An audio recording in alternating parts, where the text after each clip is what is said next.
Friends, అందరికీ నమస్కారం. కేంద్ర ఆర్థిక శాఖ మంత్రి నిర్మలా సీతారామన్ గారు అయితే గనుక మరో భారీ షాక్ ఇచ్చారు. వీటన్నిటిపైన భారీగా జీఎస్టీ పెంపు. దేశమంతా షాక్. వివరాలు వీడియోలో తెలుసుకుందాం. వీడియో పూర్తిగా చూడండి. అప్పుడే కంప్లీట్ ఇన్ఫర్మేషన్ అయితే అర్థమవుతుంది. అలాగే ఇంకెవరైనా మన ఛానల్ సబ్స్క్రైబ్ చేసుకోకపోతే వెంటనే సబ్స్క్రైబ్ చేసుకోండి.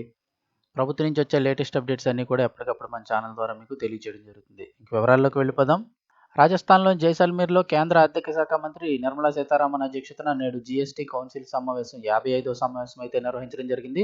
ఇందులో పలు కీలక నిర్ణయాలు తీసుకున్నట్లు సమాచారం అయితే రావడం జరిగింది. వీటిలో ఏఏసీ బ్లాకులు, పోర్టిఫైడ్ రైసు, అలాగే ఫ్లేవర్డ్ పాప్కార్న్ పైన కూడా పన్ను రేట్లలో స్పష్టత అయితే ఇచ్చారు. అయితే ఆరోగ్య అండ్ జీవిత బీమా ప్రీమియంలపై పన్ను తగ్గించే అంశం అయితే వాయిదా పడింది. ఈ అంశంపై మంత్రుల బృందం భేటీలో ఏకాభిప్రాయం కుదరలేదని చెప్తున్నారు.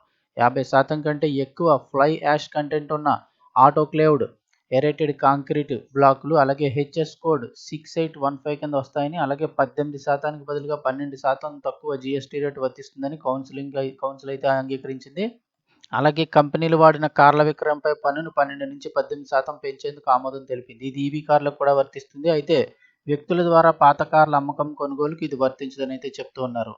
ఒకసారి వివరాలు చూస్తే, ప్రస్తుతం ఈవీ కార్లతో సహా అన్ని పాత సెకండ్ హ్యాండ్ వాహనాల కొనుగోలు ఇంకా అమ్మకాలపై 12% జీఎస్టీ విధించబడుతూ వస్తోంది. అయితే వీటిలో 1200 సీసీ లేదా అంతకంటే ఎక్కువ ఇంజిన్ కెపాసిటీ అంటే 4000 లేదా అంతకంటే ఎక్కువ పొడవు గల పెట్రోల్ వాహనాలు, 1500 సీసీ లేదా అంతకంటే ఎక్కువ ఇంజిన్ కెపాసిటీ, 4000 పొడవు గల డీజిల్ వాహనాలు ఇంకా ఎస్యూవీలు ఉండవు. వీటిపై 18% జీఎస్టీ వర్తిస్తుంది.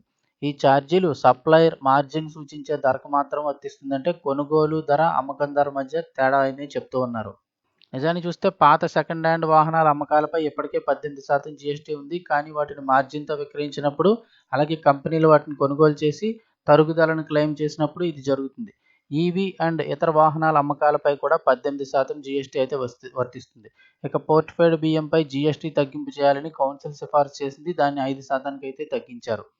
ఇక రెడీ టు ఈట్ పాప్కార్న్పై పన్నుకు సంబంధించి జీఎస్టీ కౌన్సిల్ స్పష్టం చేసింది. సోర్సెస్ ప్రకారం ఉప్పు ఇంకా మసాలా దినుసులతో కలిపిన పాప్కార్న్ ముందుగా ప్యాక్ చేసి లేబుల్తో కాకుండా మరేదైనా రూపంలో సరఫరా చేస్తే 5% జీఎస్టీ ఉంటుంది. ముందుగా ప్యాక్ చేసిన ప్యాకుల్లో ఇంకా లేబుల్తో సహా సప్లై చేస్తే 12% జీఎస్టీ వర్తిస్తుంది.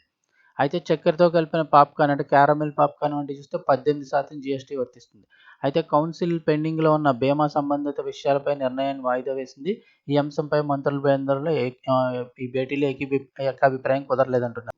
మరో ముఖ్య విషయం ఏంటంటే, బ్యాంకులకు సంబంధించి మరో ముఖ్యమైన నిర్ణయంలో ఓచర్లకు సంబంధించిన లావాదేవీని వస్తువులు లేదా సేవలుగా పరిగణింపబడదని, అందువల్ల దానిపై పన్ను విధించబడదని కౌన్సిల్ అయితే స్పష్టం చేసింది.